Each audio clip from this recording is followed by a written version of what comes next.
Good morning. I'm David Skeel, the chairman of the Financial Oversight and Management Board for Puerto Rico, and I would like to welcome all of you who are here in person and also welcome everyone who's watching online to this 39th public meeting of the Oversight Board, which this time is being held at the Sheraton Hotel and Casino here at the Puerto Rico Convention Center in San Juan. Before we get started, I'd like to acknowledge the presence of an elected official, Representative Mariana Nogales. Thank you for joining us, and certainly feel free to speak when we get to the commentary period. I'll start the meeting with, actually one more note before we start, and that is, my understanding is that the governor is not here today and that Secretary of State Omar Marrero will be here virtually as the governor's representative. I'd like to start with the roll call to formally determine which board members are present, either in person or by Zoom. My understanding is Andrew Biggs is not present today. Arthur Gonzalez, are you present on Zoom? Yes, I am. Thank you. Thank you, Judge Gonzalez. Antonio Medina? Present. John Nixon? Present. Thank you, John. Justin Peterson? Present. Thank you, Justin. Betty Rosa? Or Dr. Present. Thank you, Dr. Rosa. I'm present. And Omar Marrero, Secretary of State? He is joining. Thank you very much. He is either here or about to be here, I am told. Looks like we do have a quorum, and so we can now call the meeting to order. I would like to ask our Deputy General Counsel, Ms. Paula Gonzalez, if you would serve as secretary for the meeting. Mr. Chair, thank you. Thank you, Paula. I'd like to thank all of you in attendance again and again, those who are watching the live stream of the meeting. The live stream is available, as you know, if you've gotten onto it, at www.oversightboard.pr.gov. As usual, the audio of the meeting is available in English. It's also available in simultaneous Spanish translation. The meeting is also being translated into sign language. If you log into the English language website, you get the English. If you log into the Spanish website, you hear the simultaneous translation. As usual, we'll be handling questions and comments from participants online through a form available on the website. We'll also give an opportunity for any comments live at the end of the meeting. For those of you who are joining virtually and want to make comments, the form is on the live stream page. We ask you to complete the form with your name and with any questions or comments you might have, and then participants can post comments until 15 minutes before the end of the meeting. We'll then promptly answer the questions and comments. We'll respond to them on the website. We have a number of topics on the agenda today. We'll be doing the usual routine matters, approving minutes, and a couple of administrative matters. We'll then have opening remarks from the executive director. We'll talk about 2023 fiscal plan investments. We will talk about the earned income tax credit. We'll talk about principles of tax reform. And finally, we'll talk about investing in municipalities before adjourning. And just a note, I'm told that Secretary of State Marrero is now fully on with us. First order of business is to approve the minutes from our last public meeting. That meeting was held on January 20 of this year. The proposed minutes are attached to the meeting materials as Appendix A. We also need to approve the minutes from a series of executive sessions. The executive sessions were held on January 26, February 3, February 24, March 10, March 17, March 24, and April 14, 2023. And these executive sessions minutes are attached to the meeting materials as Appendix B. Does anybody have any questions about any of the minutes? Can I have a motion to approve the minutes? Mr. Chair, I would like to move to approve the minutes of the Oversight Board's public meetings held on January 20th, 2023, attached as Appendix A, and the minutes of the executive sessions held on January 26th, February 3rd, February 24th, March 10th, March 17th, March 24th, April 14th, which are attached as Appendix B in the form presented to the meeting. Thank you, Antonio. Do we have a second? Second. Thank you, Justin.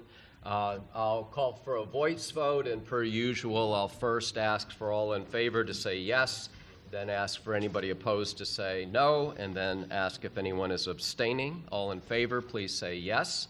Yes. Yes. Yes. Any opposed? Any abstaining? That motion is approved.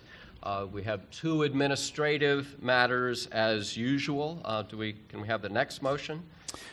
Mr. Chair, I would like to make the following motion. Between the adjournment of this meeting and the opening of the Oversight Board's next public meeting, the Oversight Board may consider in executive session any and all matters that it is authorized to consider under PROMESA, including 1, any certification determinations authorized by PROMESA, including certification determinations under Section 206 of PROMESA. 2, any submissions or authorizations authorized by PROMESA. And 3, any filings authorized under Title III of PROMESA, in each case that are set forth as part of the vote to convene such executive session.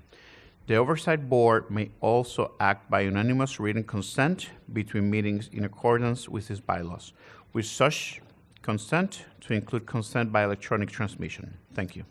Thank you, Antonio. Do we have a second? I'll second. Thank you, John. Would all in favor please say yes? Yes. Yes. Yes. Any opposed? Any abstentions? So that motion passes. We have one more motion, which is the unanimous written consent motion. Would somebody make that motion? Mr. Chairman, I move to confirm and approve the UWCs adopted by the Oversight Board since the adjournment of our last public meeting, which are included in Appendix C. Thank you. Thank you, Antonio. Do we have a second? Second. Thank you, Justin. Would all in favor please say yes? Yes. Yes? Yes. Yes. Yes. Any opposed? Any abstention? That vote passes and that motion carries as well. So we'll now get to the substance of the meeting, and that begins with opening remarks from Executive Director Robert Mujica. All yours, Robert. Thank you, Chairman. Bienvenidos a todos y gracias por estar aquí. Thank you also, board members. Ever since the Government and Oversight Board together created the fiscal plan, it has been a statement of priorities. Established priorities means making choices, and sometimes difficult choices, to ensure that government expenses fit within expected financial resources. This year's fiscal plan is no different. However, many of the most difficult choices are behind us. With the government's bankruptcy completed, the fiscal plan is forward-looking, focused on the choices and investments that will help restore growth and prosperity to the people of Puerto Rico. After a long period of crisis and economic decline, fiscal responsibility and the practice of keeping spending commitments within available resources over the long term must remain the basic budgeting philosophy going forward. Economic growth is the key to unlocking Puerto Rico's future. Every fiscal plan investment, every reform, every initiative, and every law must be viewed through that lens. How does this investment contribute to the growth of the economy for all? And it is a question we must continually ask. And working together, the government, the legislature, the Oversight Board, can implement a plan that truly transforms Puerto Rico. You heard me say this before, I'm results-driven. Progress over 3 million people of Puerto Rico is our goal. Progress, prosperity, and opportunity are also the goals of the Oversight Board, and I know it's the goal of the governor and the legislative leaders who also all share those goals. The people deserve no less, so over the coming months, we will continue to engage with all stakeholders on the reforms and initiatives in the fiscal plan that are critical for a solid foundation to support Puerto Rico's future economic growth.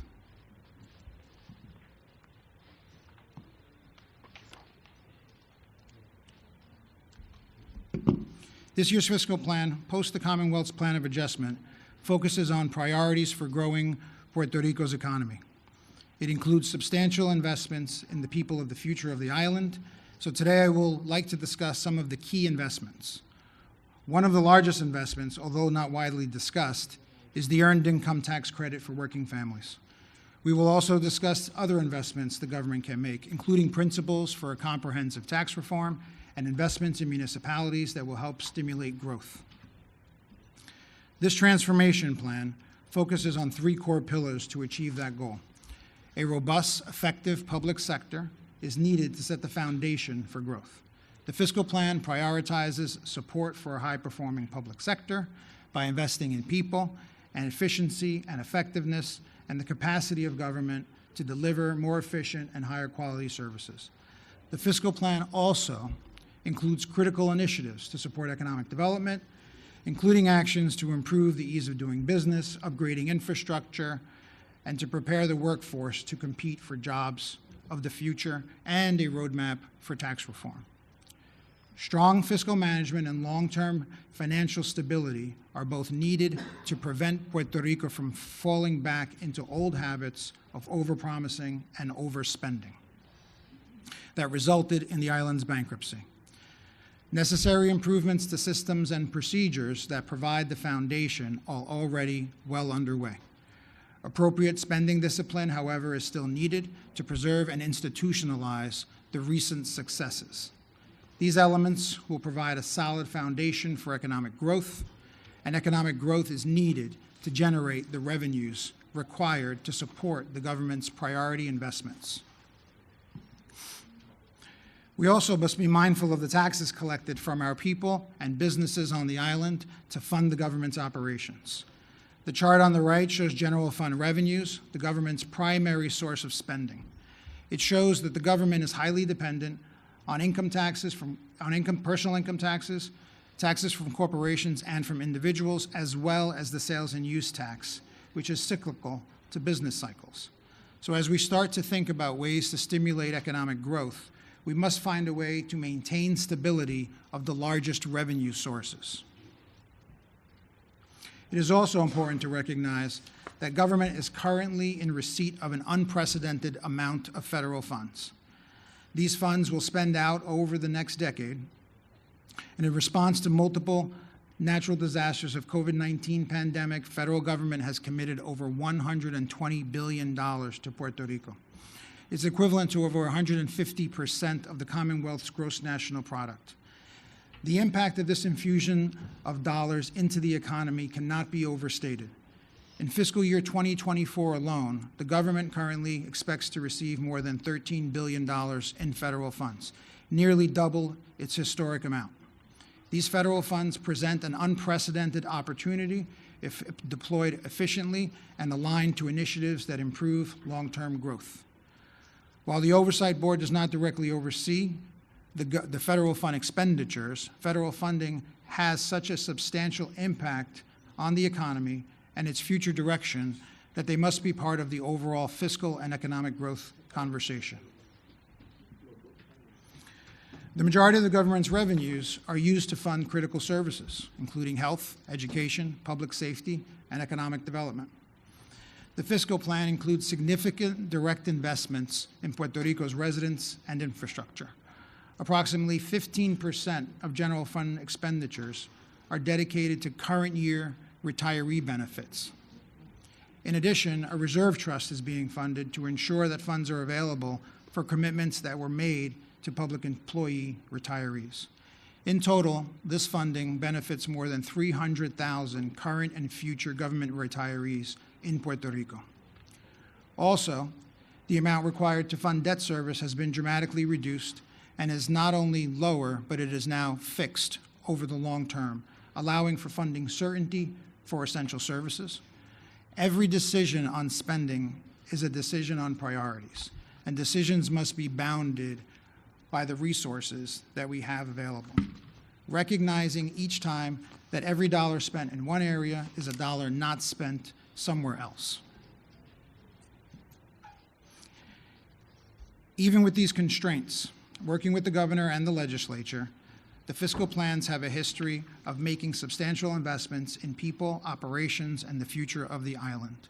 The resources from these investments come from the government's budgetary cash resources, including the taxes that are collected from people working and living on the island. They include restoring retirement commitments to over 65,000 System 2000 participants, interest paid for 42,000 public employees, including 6,200 police officers, as well as $400 million in healthcare capital expenditures to improve, expand facilities and infrastructure.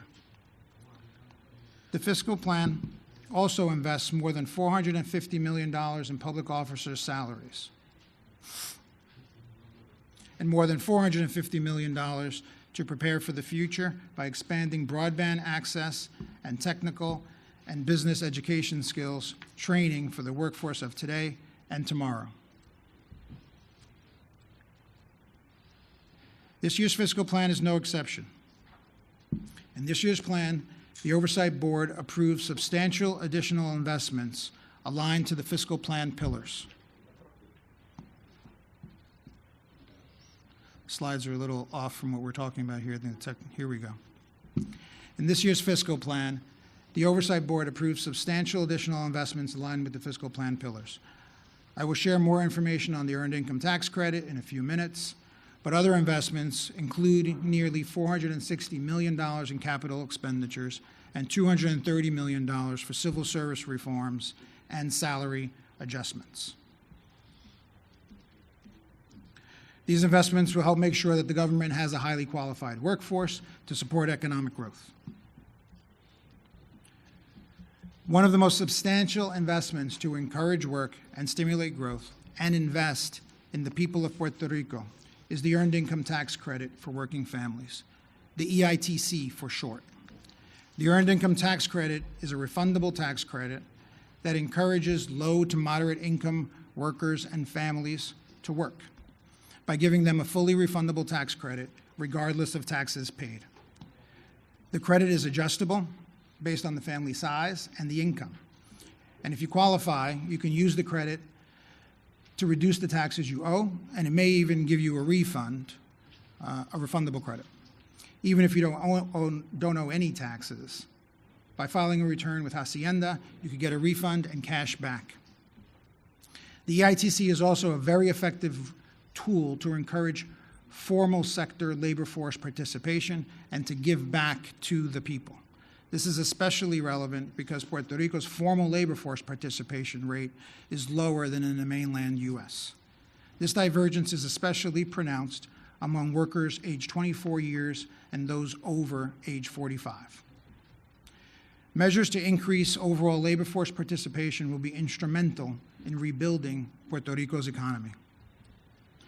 The EITC is successfully investing in Puerto Rico's workforce and helping to support household income. Expanding the EITC has been a fiscal plan priority for many years. Working together with the government and several NGOs, the Oversight Board helped structure the expanded EITC program for Puerto Rico and support the legislators' efforts to enact it into law in 2021. The maximum credit is now substantially larger for qualifying tax filers. The credit is designed to both encourage work in the formal economy and increase labor force participation. Already, many new tax filers are applying for the credit. As I will discuss more in a moment, It is, however, very important to monitor the overall costs and compliance of the EITC. As you can see, substantially more residents of Puerto Rico are benefiting from the new EITC structure. Among the highlights, more than 646,000 tax filers applied for the credit. This is nearly half of all returns filed on the island. This represents households including close to 1.5 million men, women, and children in Puerto Rico. It is also nearly triple the number of filers and more than 10 times the cost of the legacy EITC program it replaced. Additionally, the EITC is successfully bringing more people into Puerto Rico's formal workforce. In 2021, more than 120,000 filers who did not file taxes in 2019 and 2020 applied for the EITC. Given the magnitude of this population, it is likely many of these people were previously working in the informal economy. And the benefits of the EITC recipients are substantial. In 2021, the maximum benefit was as large as $6,500 and increases for inflation each year. The benefit structure is also relatively progressive, with households that have more children generally receiving a much larger benefit. Here you can see the other ways we know the EITC is working. On the left side of this page, you can see the total labor force is growing. The last time the labor force was this large was in 2011, but the population on the island was also substantially larger at that time. On the right, you can also see an attractive element of the EITC. More than 90% of the EITC's values goes to filers with incomes of less than $25,000 a year. This means that more than 575,000 lower-income households are directly benefiting from this program. The success of the EITC, however, has resulted in much higher costs than initially anticipated. While the benefits are clear, we must also be fiscally responsible and cautious about the total program size. As shown in the gray bar, the total cost of the program in the first year was close to $1.1 billion, substantially larger than the $800 million originally projected. The federal government contribution is 3 times the local investment. However, it is capped at $600 million.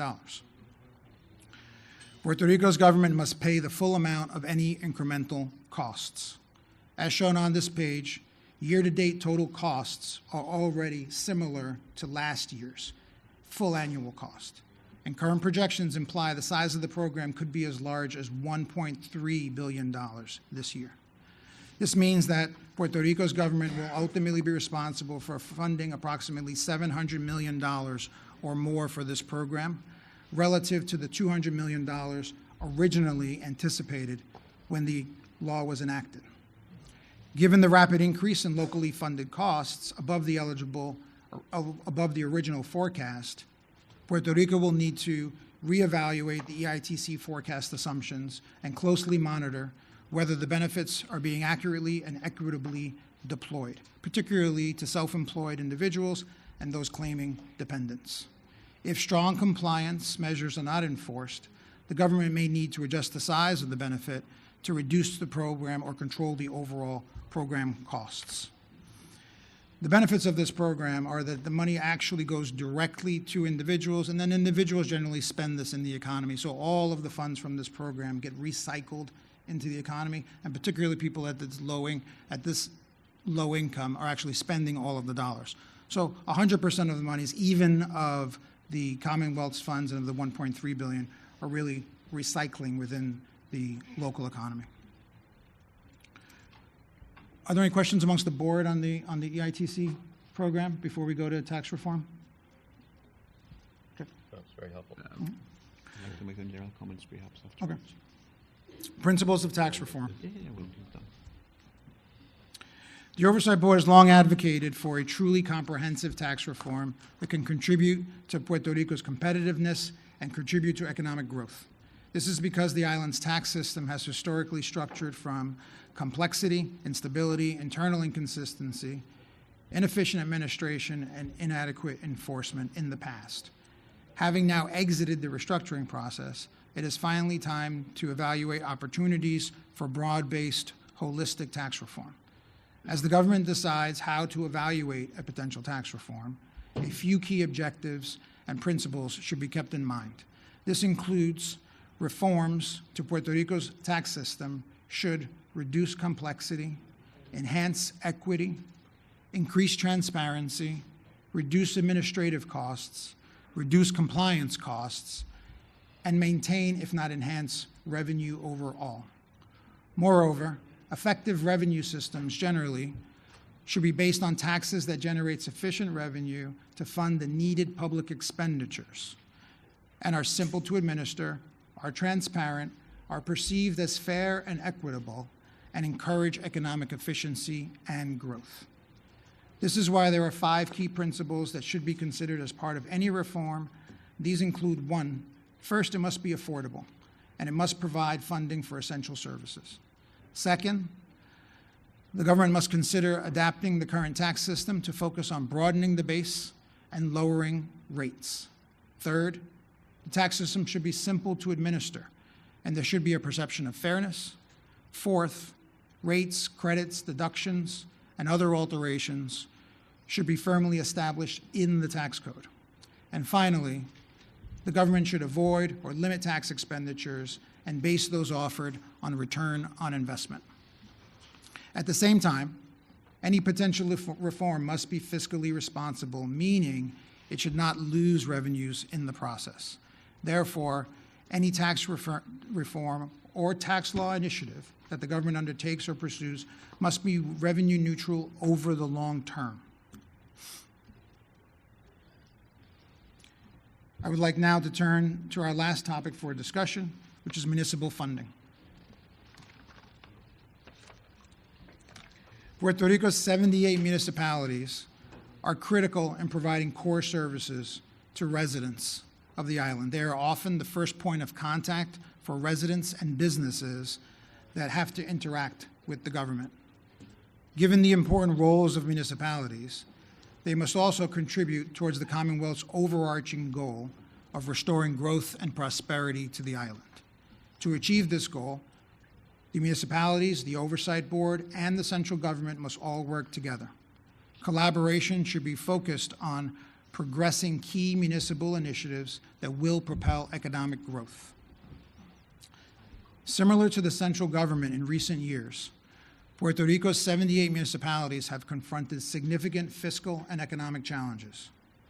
To respond to this fiscal reality and to incentivize a new operating model between the central and municipal governments, starting in 2015, well before the enactment of PROMESA, the Commonwealth government proposed the reduction of certain Commonwealth financial transfers to the municipalities. The Oversight Board subsequently adopted the central government's proposal to reduce these financial transfers in the certified fiscal plans. Municipalities have been vocal in their request for additional funding from the Commonwealth, given the reductions in the Commonwealth transfer. And while the Commonwealth transfer has gradually reduced the direct transfer to municipalities, it is important to highlight the declines have been offset by several additional sources of funding authorized by the Oversight Board. Many of these funds are recurring, including more than $58 million to support waste management activities and $98 million to reduce municipal health care payments. As shown on this page, municipalities have also received more than $130 million in local funds to support other initiatives, and more than $2 billion in additional funding made available under federal law to support municipalities in their recovery from COVID-19. Together, these funding sources have temporarily stabilized municipal finances and enabled continued provision of core services to residents. The impact of these additional funding sources, when combined with the current Commonwealth transfers, can be visualized here. The Commonwealth transfer, represented in blue, is generally offset by the additional funding sources represented in red. Further, starting in 2024, the Oversight Board is willing to authorize additional incremental funding sources to municipalities, pending their achievement of certain key initiatives. With all efforts focused on the restoration of growth and economic renewal, the Oversight Board believes municipalities need to support these efforts as well. Municipalities are essential to driving economic growth and fiscal sustainability in Puerto Rico. Despite the significant incremental funding provided to municipalities, however, there has not been sufficient progress towards enhancing services and promoting economic growth. Additionally, many municipalities have not yet implemented the fiscal discipline required to reduce reliance on the Commonwealth appropriations. It is true, municipalities' financial needs vary, and assistance should be based on their needs. Municipalities must also look for ways to improve the delivery of government services and promote economic growth. The Oversight Board wants to collaborate with municipalities and the central government on the provision of additional resources to the municipalities. Importantly, the Oversight Board is prepared to authorize this additional funding. However, the municipalities must be willing to embrace reform. The Oversight Board cannot authorize more funding without real change. The page shows examples of potential reforms and initiatives municipalities could undertake. Achievements must be tied towards supporting economic development and fiscal sustainability over the long term. The Oversight Board plans to continue to support and work with the municipalities and the executive branch as part of the budget process for the coming fiscal year, 2024, to finalize these reform initiatives and additional funding needed. Many of these initiatives do require collaboration. It is important that the executive branch, the municipalities, and the legislature all work together to achieve the agreed-upon initiatives and reforms. Many of the reforms are on this list, and there may be other reforms that are not on this list that we would be willing to collaborate with the municipalities on. So I'd like to close my remarks by reiterating that the Oversight Board will engage with the central government, the legislature, and the municipalities to achieve key fiscal plan initiatives so additional incremental funding can be released. But all parties will need to collaborate and agree on clear and concise objectives and goals for each initiative. Specific implementation plans for these initiatives must also be developed, including targeted outcomes.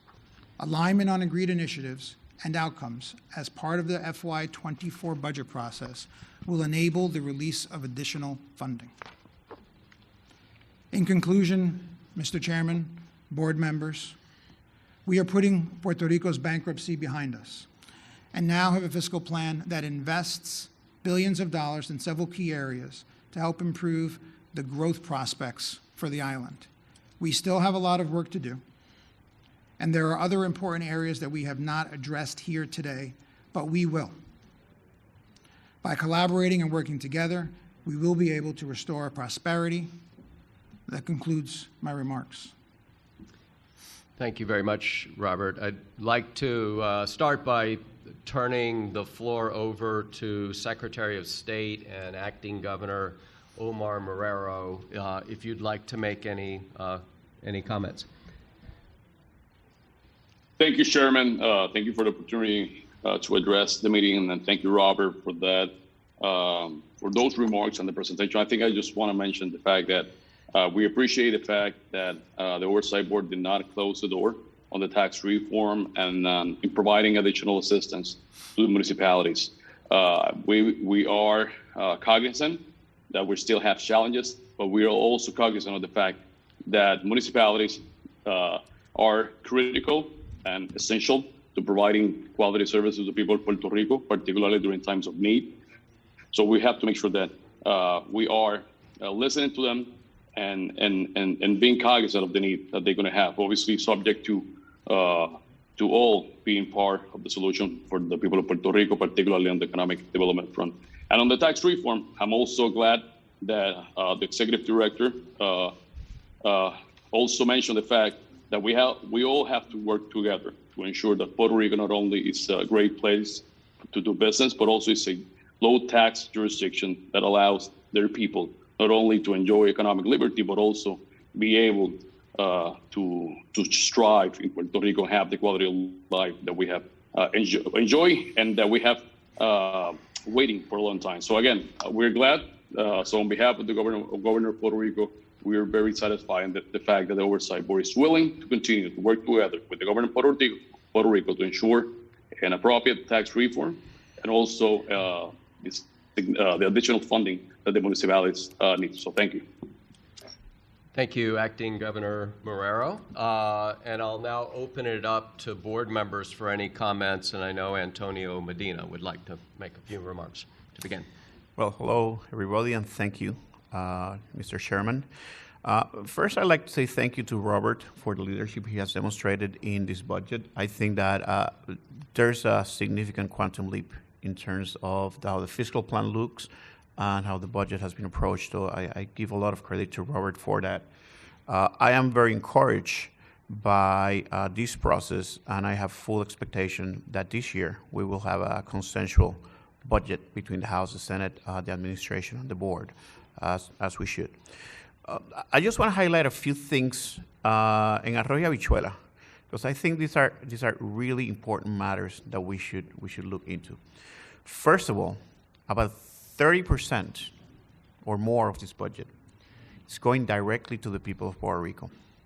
If you look at the percentages, about 24% of the budget is going to retirement, and that goes to our elderly, and over 5%, depending on the final numbers, will go to EITC, Earned Income Tax Credit. That goes to people who earn a lower income in our income scale. So basically, close to a third of the resources in this budget are going directly to the people of Puerto Rico in different ways to ensure that our elderly and those that have less resources are better off. To me, that's an important priority. I also want to highlight that debt service, which in the past was close to or growing to be next to 25 to 30% of the overall budget, it's under 10%. I believe the actual number is 9, but you can look at it in the charts. And that's very significant because I think that the board, together with the administration, was extremely successful in negotiating down our debt service to levels that are manageable. I believe it's critical as we move forward that we maintain those debt service levels and ensure that we don't run again into the problems we had in the past with a runaway debt service amount growing year after year. So I think that's a huge accomplishment, and perhaps it has not been talked about enough. I do want to highlight tax reform, and I'll say at get-go, I'm definitely in favor of tax reform in Puerto Rico, but we need to make sure that it's revenue neutral. And we need to make sure that it's a holistic tax reform.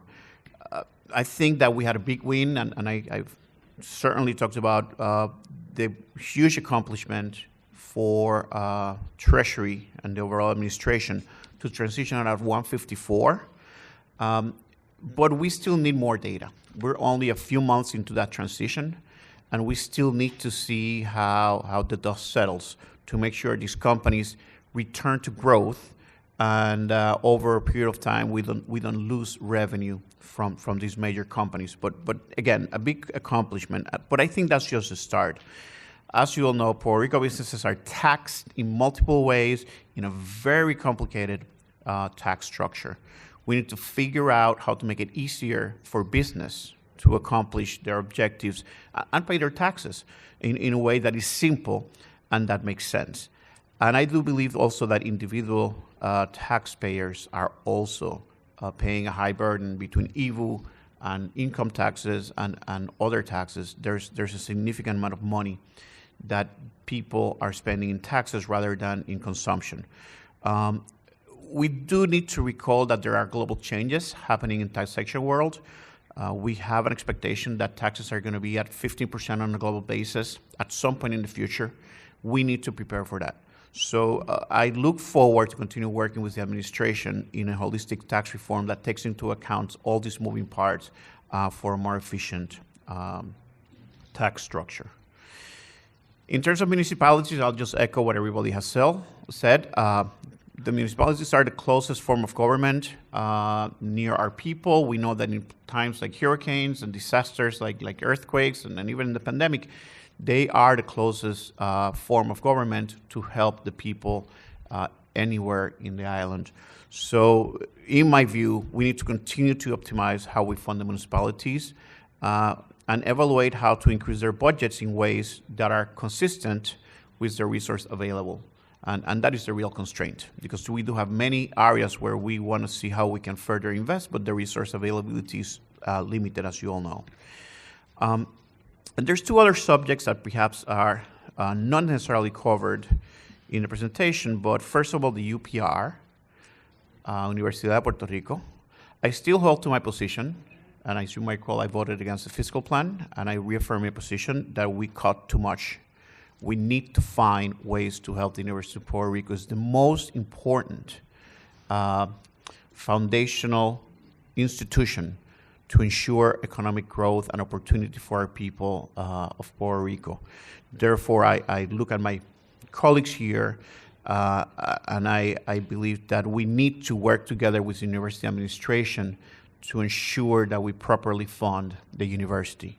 Now, there's other areas that we do expect the university to make changes to optimize the way that it works.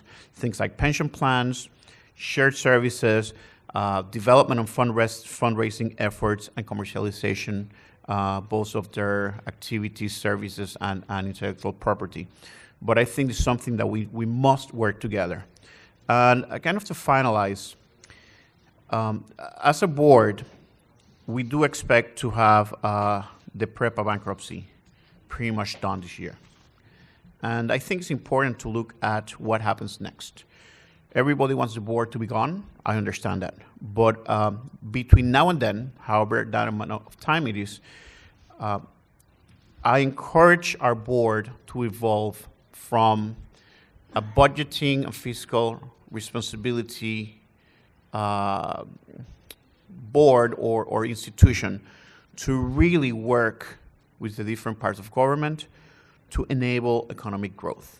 I believe that we need to concentrate on things like power, Puerto Rico's infrastructure, the education system, from kindergarten to 12, plus the university system, and ultimately ensure that if we look at the long-term graphs in a fiscal plan, we figure out how to close the gap between surpluses and deficits.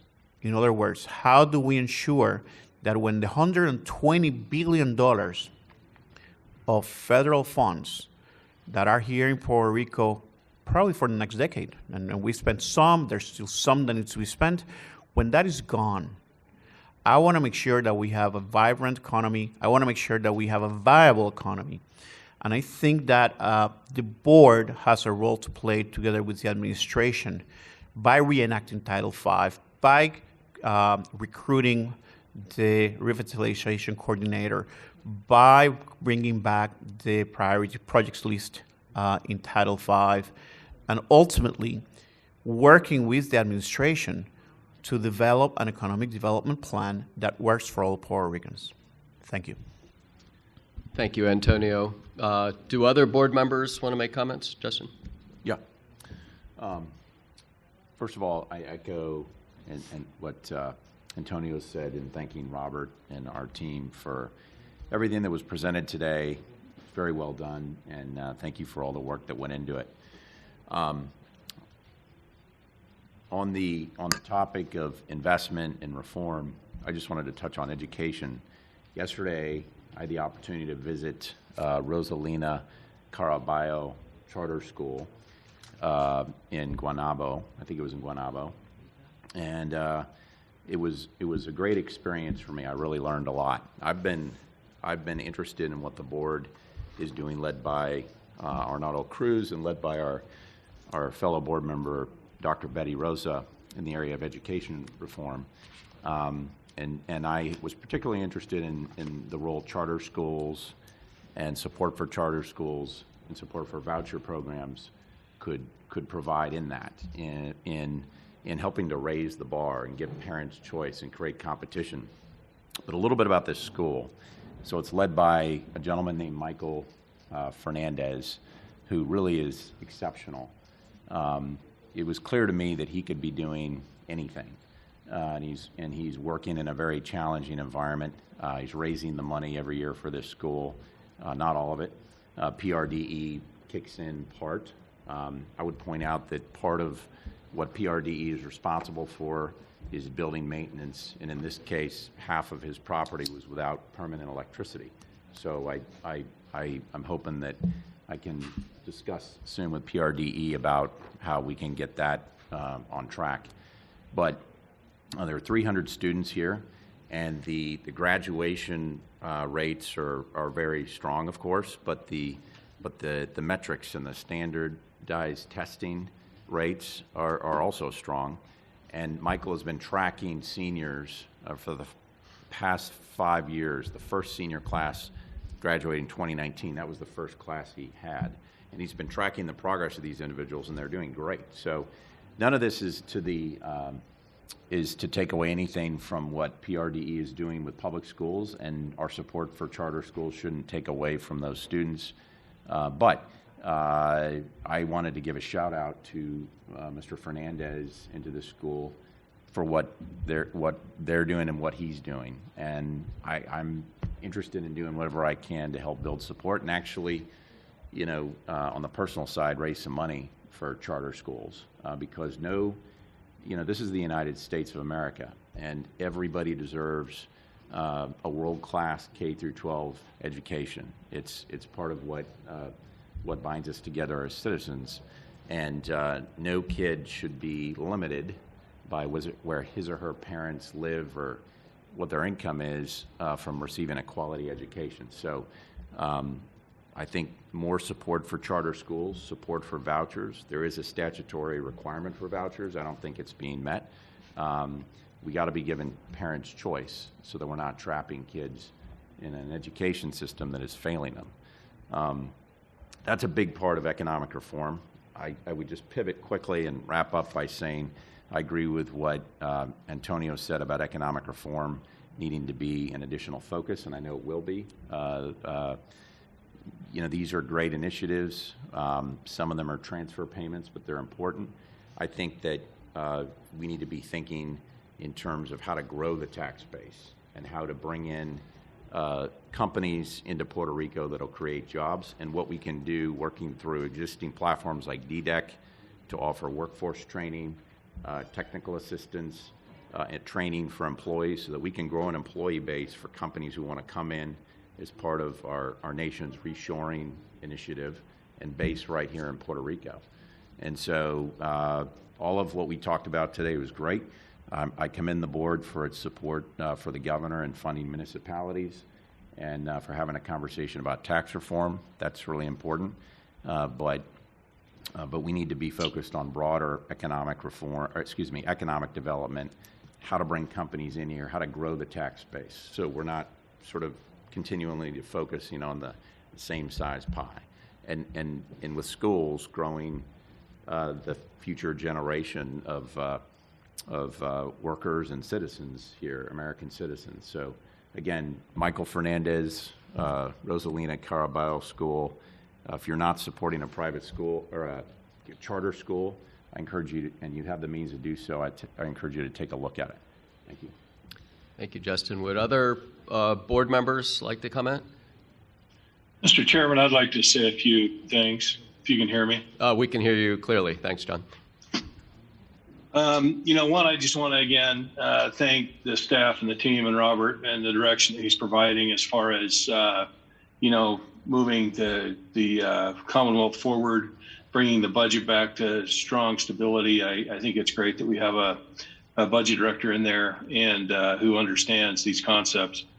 Just a couple of thoughts. We're, as a board, I totally agree with the importance of looking towards the future, right? I mean, this federal money is a real blessing to the island. There's a lot of money there, and there's a real ability to use that to make some transformational changes. And I think that's how it needs to be looked at, as an opportunity to make strategic investments that will really propel Puerto Rico into the long-term future.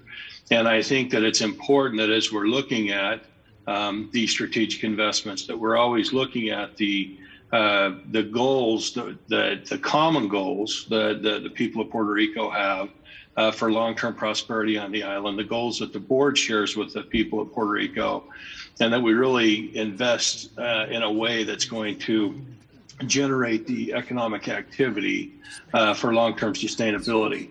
And I think tax reform is so key in that area, because I think that the tax system there now, just as I've said before, penalizes the people of Puerto Rico. And I won't go through each of the components, but the sales tax that the Puerto Ricans pay, the inventory tax, all the different things, the income tax and the brackets, it's just very problematic. And so I think, as Director Mujica said, I really support those principles that are laid out.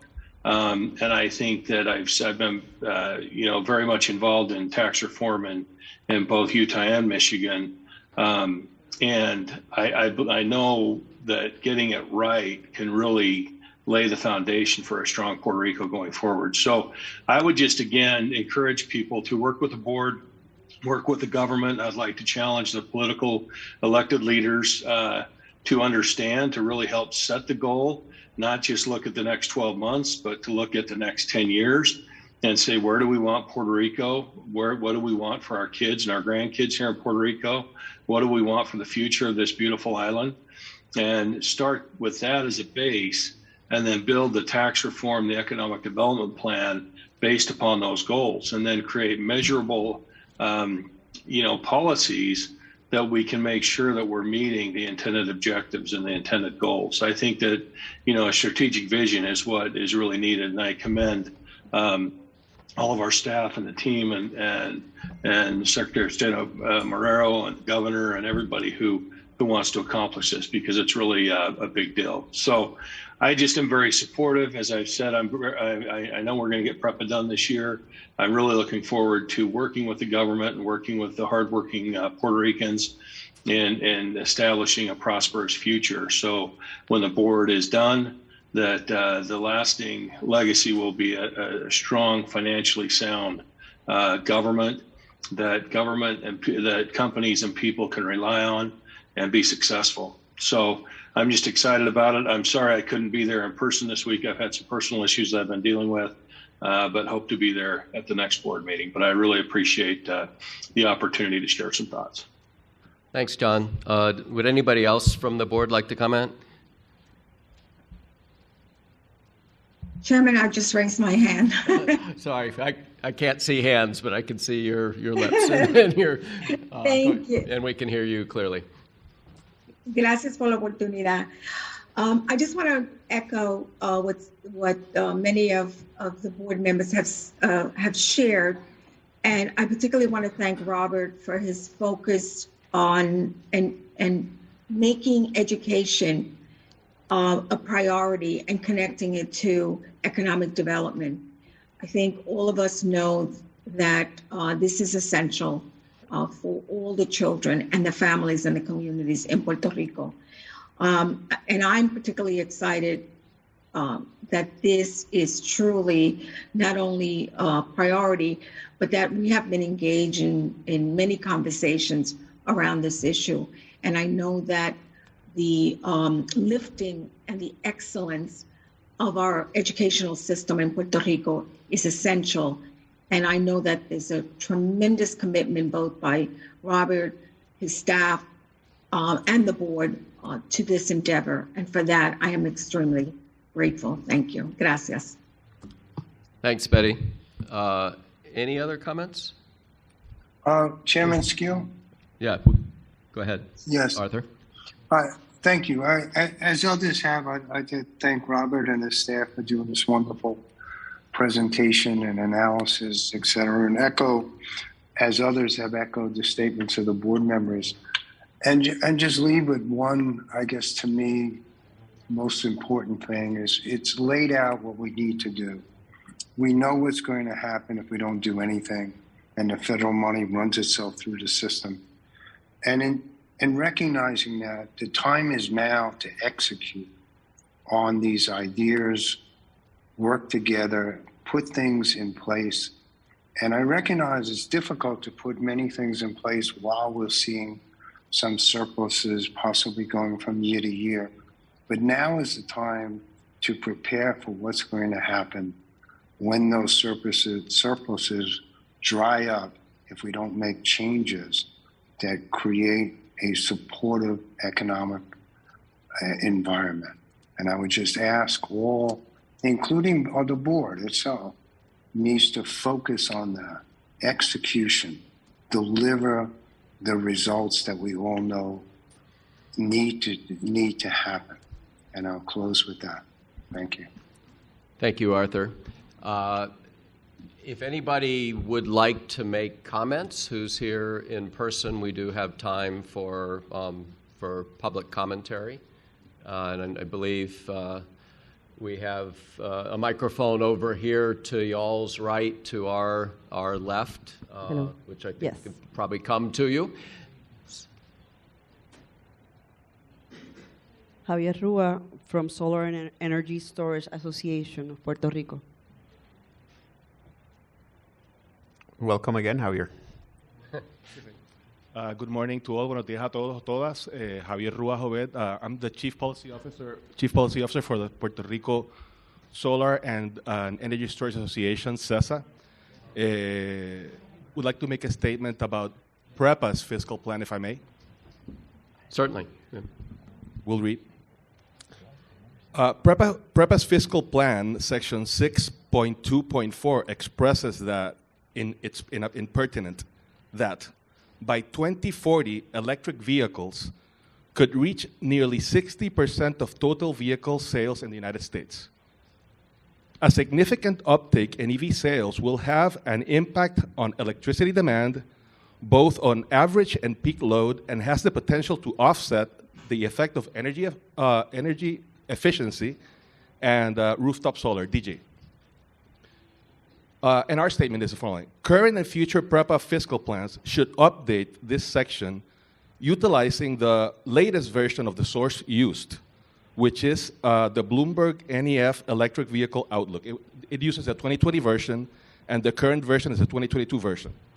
The current 2022 version now forecasts that 70% of the global car fleet will be EVs by 2040, and over 50% of passenger vehicles in the United States will be electric by 2030, much faster and earlier than the cited report, the report used in the fiscal plan. And these numbers don't yet reflect the effect of all the commitments by all major manufacturers to transition even quicker to EVs, nor the recent legislative effects of pro-EV laws such as the Bipartisan Budget Act and the Bipartisan Infrastructure Bill, as well as the IRA, nor EPA rules to substantially curb pipeline tailpipe emissions by ICE vehicles, internal combustion vehicles. All these rules and regulations will even speed up further this transition. Given the extremely low 4% which rooftop solar and storage represent in Puerto Rico's energy mix, the evident growth of EVs should allow, as per the PREPA's fiscal plan's own statements, which are already outdated in any case, plenty of space for beneficial policies like net metering to extend well into the future, to allow for solar distributed generation to supply substantial amounts of PR energy, Puerto Rico's energy, like it has been the case in California and other jurisdictions before they took another look at net metering. Thank you. Thank you. Thank you very much. We have another take all that on board. Mrs. Maritza.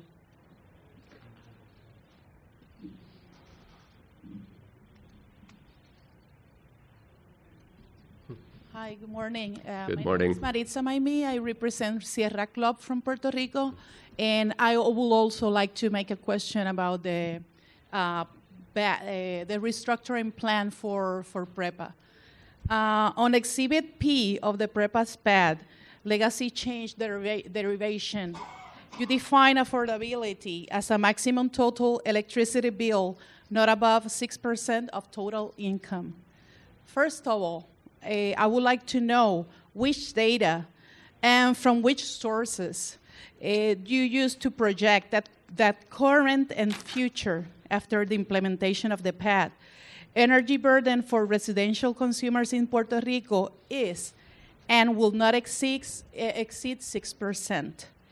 In other jurisdictions, the energy burden takes into consideration the costs of gas for transportation and for stoves, and most people in Puerto Rico actually use stoves, gas stoves, in order to cook their meals, as part of the calculations for percentage of affordability. Have you had considered those costs in your analysis? That's my question. And the other thing is that I would like to share with you, Mr. President, about 35,000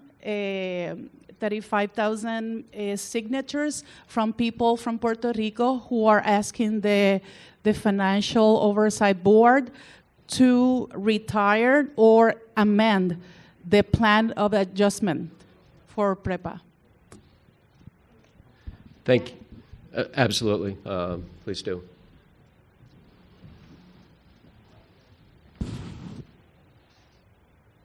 It's the big one. Thank you very much. Thanks for your comments and questions. And I'll just make a couple remarks in response. I'll start by saying that we are extraordinarily mindful of the burden of any extra charge on the customers of PREPA, which are the people of Puerto Rico and the businesses of Puerto Rico. We have engaged, our advisors have engaged in an extraordinarily complicated, extensive, long-term analysis of just how much is affordable to the people of Puerto Rico before it really becomes, the cost becomes unbearable. The 6% is one piece of that analysis. It's an important piece of the analysis. It is based on studies suggesting in comparable analyses in other parts of the U.S. suggesting that paying more than 6% of your income to electricity becomes a problem.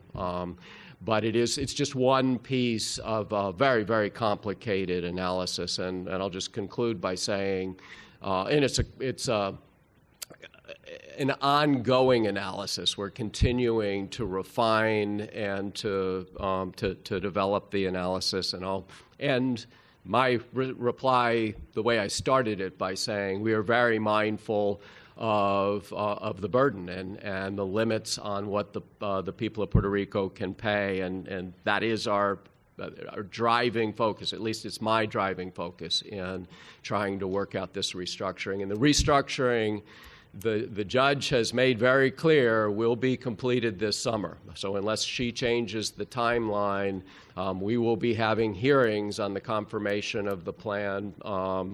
They're now expected to be in July, probably late July. So there's not too much longer. Mr. Chairman, we had 3 more comments. One is from Mr. Victor Gonzalez. Hello. Good morning. Good morning. My name is Victor Gonzalez. I would like to address a remark regarding economic growth. I'm a businessman in Puerto Rico. I've been a businessman here for the last 50 years. And I'd like to give you an example. Well, before the example, my main point is that in your presentation, it seems that the only way that you see to achieve economic growth is from the money that we get from the federal government, because we get crises or we got disasters and that gives us a lot of money, or from the activities that this government or any other government does, reform. There is no, in your circles for economic growth, everything depends on the government. You don't pay attention to the private sector. As a matter of fact, it seems, as a member of the private sector, that you really discourage the private sector. You feel that the private sector does not do anything. And that's the example that I'm going to give you. For the last 6 years, you have been overseeing PREPA.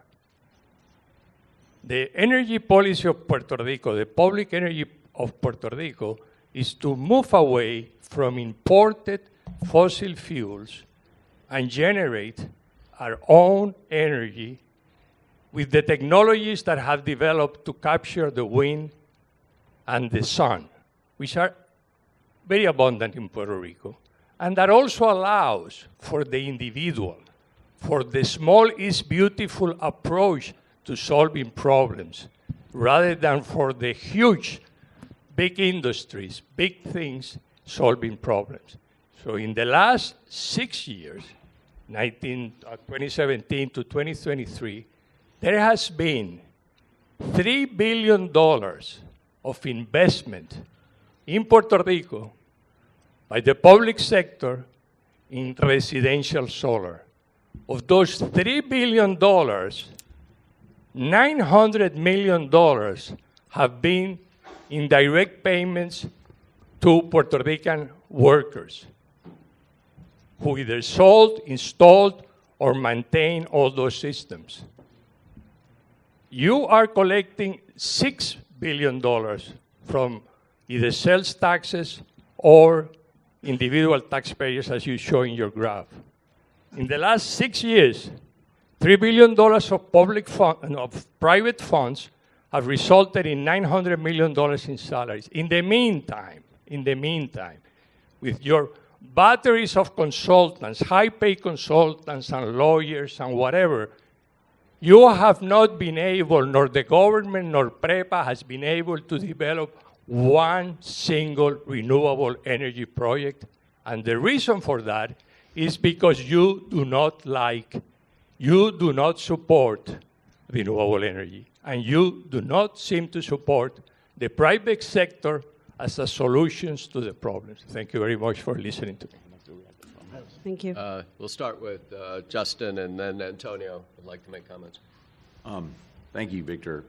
I would just say two things. The board doesn't make decisions on the form of energy that Puerto Rico uses. That's up to the government. But to your point on government inputs into the economy, I couldn't agree with you more that we need to grow the tax base. We need economic development. That means bringing world-class companies here to create jobs. But ironically, there's probably no form of energy that requires more government input than solar and wind and renewables, which are not viable on their own without public sector subsidy.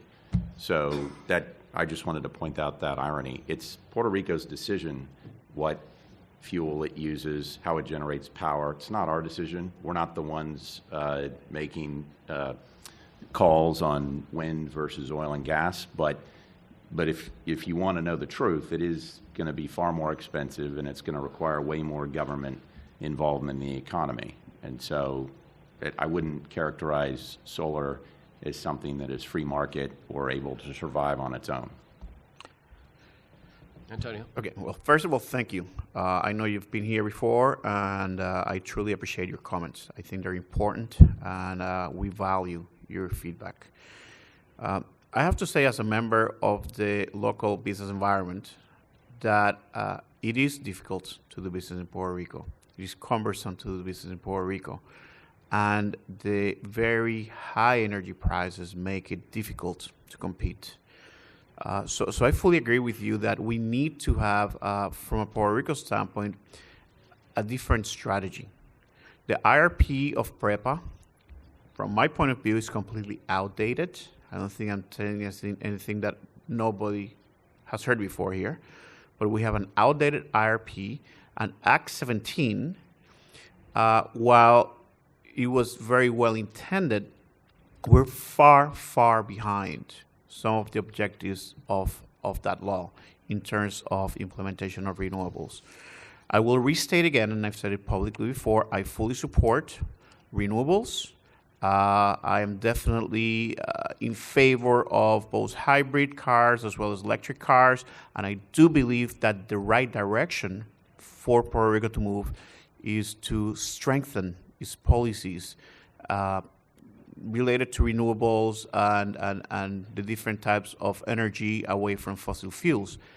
That said, I think the board, as well as the government, have to deal with the facts that are in hand. And I will say that from the board standpoint, we spent a tremendous amount of time working on the restructuring of the Commonwealth, as I mentioned before. And I'm very, very proud of the achievements that we have with the plan of adjustment for the Commonwealth, the reduction of the debt, the reduction of debt service. We're right in the midst of the PREPA plan. To our prior speaker, I acknowledge and agree that we need to find the lowest possible increase to the people of Puerto Rico while respecting the legal rights of the people that we owe money to. So it's a very difficult balance to achieve, but I certainly believe that both the people of Puerto Rico's consumers and the pensioners, the people que tienen pensiones, que están retirados, need to be protected in this process. But thank you again for coming and sharing your thoughts with us. Thanks, Antonio. I think we have three more before we end this section. Is Mrs. Kathy Conkle.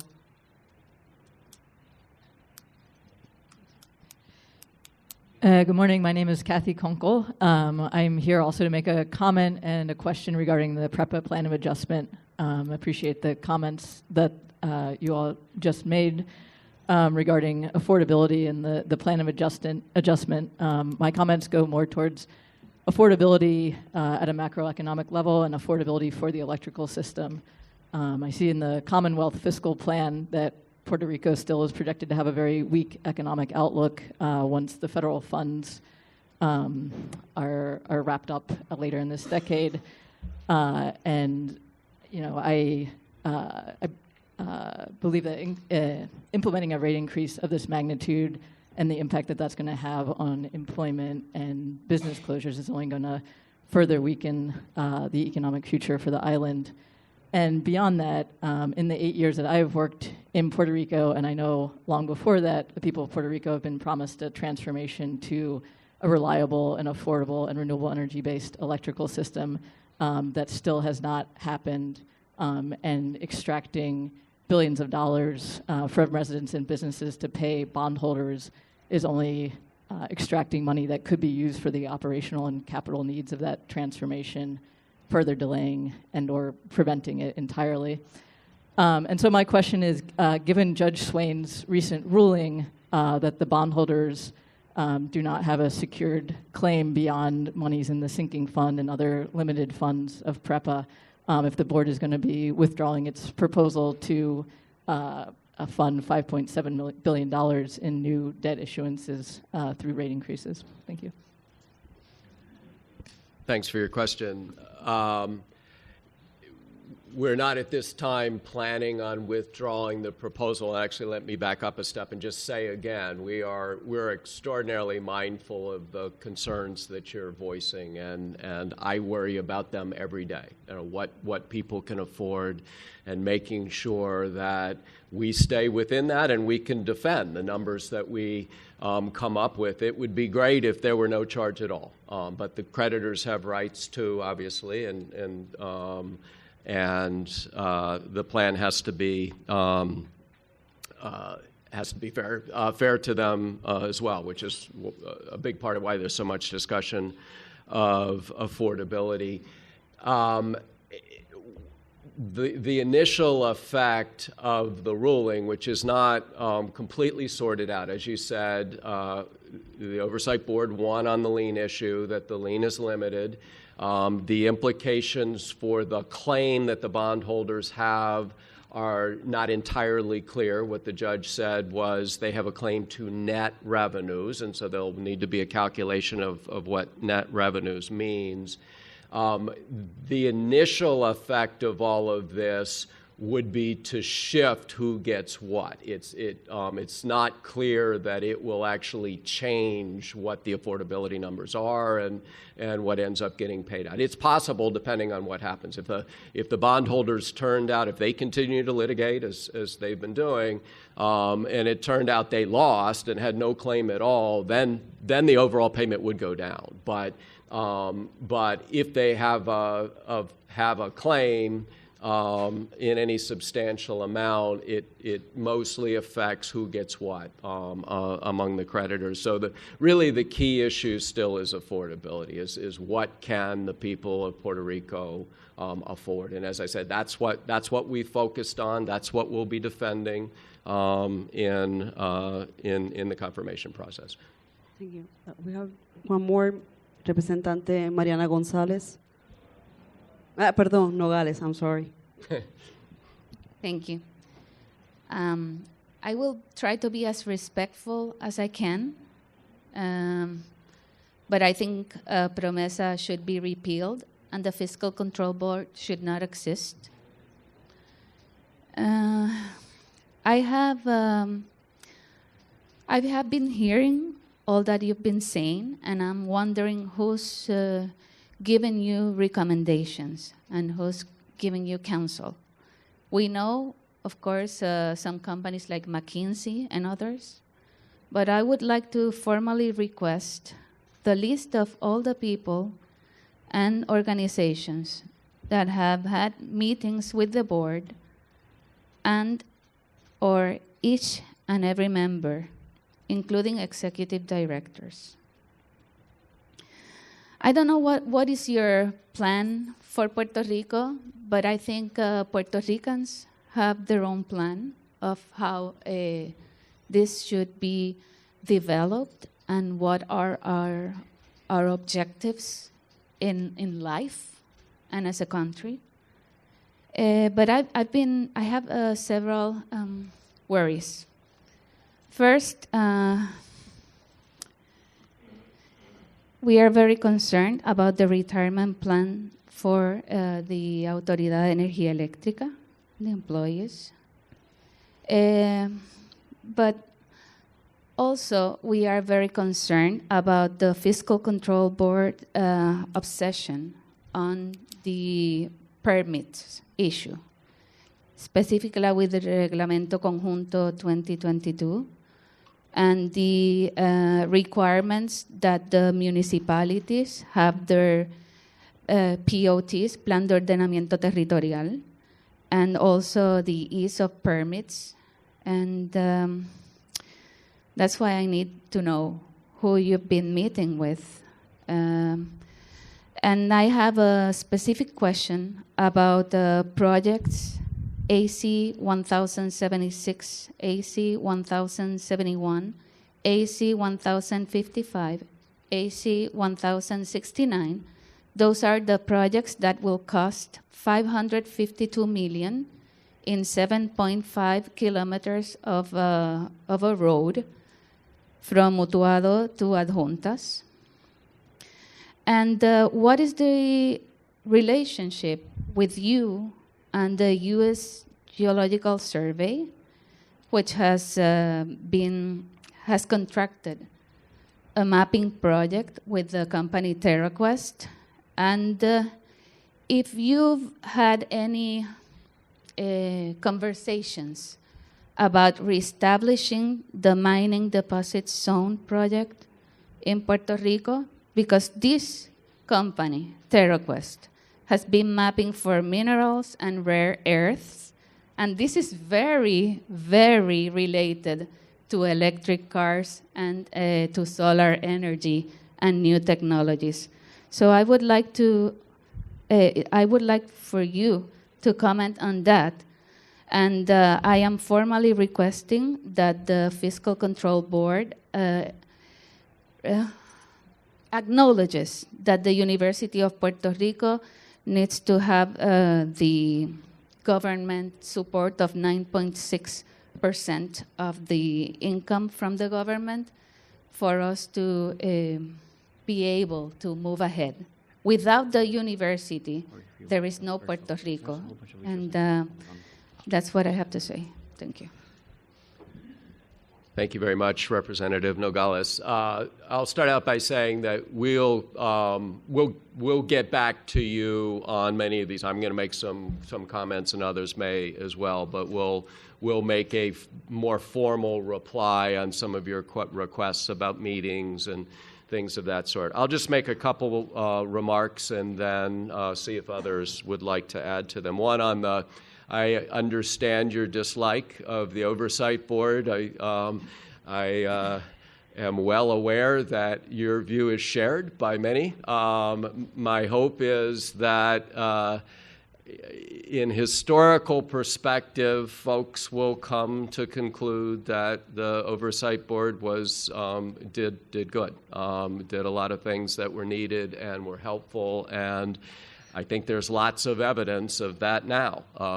We've restructured the debt, we've made investments in various things. This meeting was really about a lot of the exciting developments along those lines that are taking place right now, and that are the focus going forward. But I certainly appreciate your dislike of the board and the reasons for disliking the board. It is an intrusion. There's no getting around that. On the pensions, what I would say is look at the evidence of what happened with the Commonwealth. We were very careful to put the pension system on a sustainable footing so that people will actually get the benefits that they were promised. That money will be set aside every year, as it hadn't been set aside. The pension was over $50 billion underfunded, but people didn't lose money. And we're taking those same concerns and priorities into the PREPA restructuring. On the municipalities, we talked a lot about that today. We're open to helping the municipalities. What we're asking is that the municipalities make reforms from their end as well, fix some things that have needed to be fixed for a long time, and we'll continue to talk about that. On the projects that you referred to, I can't speak to those personally. It may be that others can, sitting here now, and we certainly can get back to you on those as well as on UPR. Antonio, I know, wanted to make some comments. Yeah, I will go to Spanish. I think it's an important question that you've raised. Primero que nada, yo quiero establecerlo bien claro. Yo soy First of all, I want to be clear. I am Boricua, I'm Puerto Rican, and I'm here in this board to defend the rights of our people and to help our kids have a better future. We can have our differences and how we get there, but in terms of the intentions, and I want to be very clear, for which Antonio Medina joined this board, is to help Puerto Rico have a better future. Promesa is definitely not perfect, but it has allowed us to get Puerto Rico out of bankruptcy. In 2015, when Puerto Rico started this process, it didn't have the money to even pay the debt service or pensions or the primary services of the island. And there was a competition because of the limited resources that Puerto Rico had, and we went before Congress. And I say we because I was the first person on the stream to work on a law that would allow us to restructure Puerto Rico in an adequate manner so that we could get Puerto Rico's finances on a better path forward. And now, 7-8 years later, and I can say, and I'm very proud to say it in the first person, that we were able to get Puerto Rico out of bankruptcy and reduce the debt service less than 10% of the total budget. At the same time, as more than 30% of the budget is being allocated to help our people, help our retirees, and help people who have a lower income. With regard to PREPA, this is a very complicated topic. It's the first government entity that went into bankruptcy and the last to come out of it. And there was a significant victory in court last week. with being challenged, which we're processing and analyzing. But we have to remember that in a bankruptcy process, it's not that I go to court and get what I want. It's that the court will balance the rights of those who lent the money, the pensionees, and remember, many are Puerto Ricans, the retirees from Puerto Rico, who bought bonds with the expectation that they would have a fixed income during retirement. So we're not only talking about hedge funds and Wall Street institutions, we're talking about Puerto Ricans who invested money, retirement money, in Puerto Rico bonds. And in this balancing process, we must see how we protect our consumers, and at the same time, we have to keep in mind the PREPA pensioners. So this is not simple. There are many interests and few resources, but I can say clearly that pensioners, for me and the rest of the board and the administration, as it has demonstrated, are one of our most important priorities. We have to ensure that our pensioners will continue to receive their retirement checks, their pension, in order to ensure the well-being of this entire group of people who are no longer part of the workforce. So I think this is an important principle with which we work both on the board and also the administration and the House and Senate.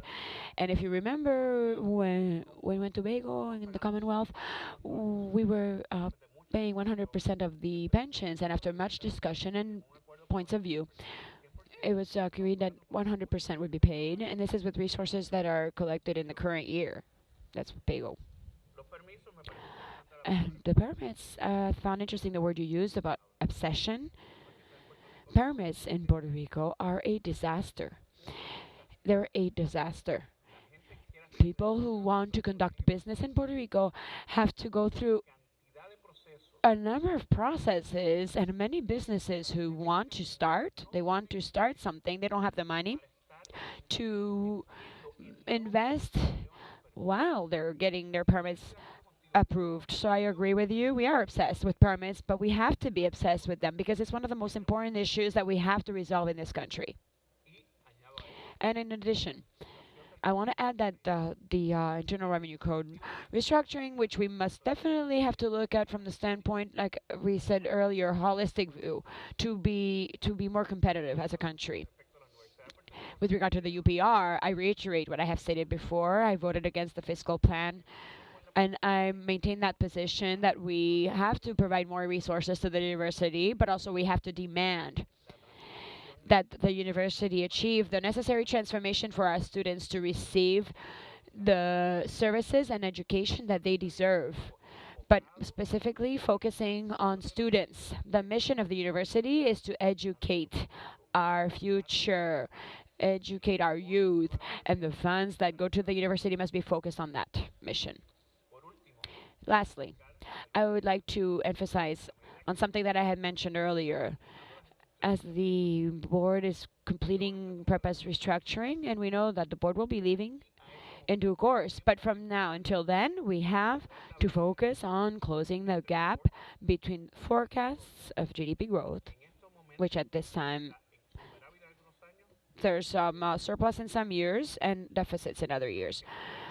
We have to move this curve and see how all this federal money that has come to Puerto Rico because of the different reasons that it got here can be used to invest in our future, so that once we are done with the restructuring and move to the period after that money, after this money runs out, Puerto Rico can remain in a state of economic growth. And as an economist and a Puerto Rican, I am committed to achieving those objectives. Thank you, Antonio. Any other comments from the board? I think we have a couple more comments. Just one more. One more. And we finish. We have Mr. name from the Centro Unido de Detallistas. Yes, good morning. Dr. Ramon Barguin, Centro Unido de Detallistas, Puerto Rico's oldest and largest chamber of commerce. I commend you, and I welcome you back, because even though it is usually thought out that you are invading many of our individual liberties, the hope of Puerto Rico and the business class of Puerto Rico rely on you, along with the good friends of the government of Puerto Rico and this progressive administration that has tried to come about some reconciliation. I know firsthand some of you and also the acting governor, and I know the commitment in trying to reconcile the differences. What I want to make is a small statement, because the business class of Puerto Rico is anxiously waiting for a sound economic plan, coherent, cohesive, that can push the strong economic development, or the return not only to fiscal responsibility, but strong economic development that can sustain the social aspirations of the territory. It is well known that unless we activate the real elements of production, we're going to have a strong, or we're going to have very strong problems in the future once the federal influx of monies pretty much dries out. So it is essential to work together, not only the private business. After all, it is private entities and private businesses, the one that are supposed to move the economy forward. Thank you. Thank you. Thank you very much for the kind words, and we certainly share the view that economic development is at the very top of the priorities going forward. Anybody else like to comment Totally further? agree. Thank you for your remarks.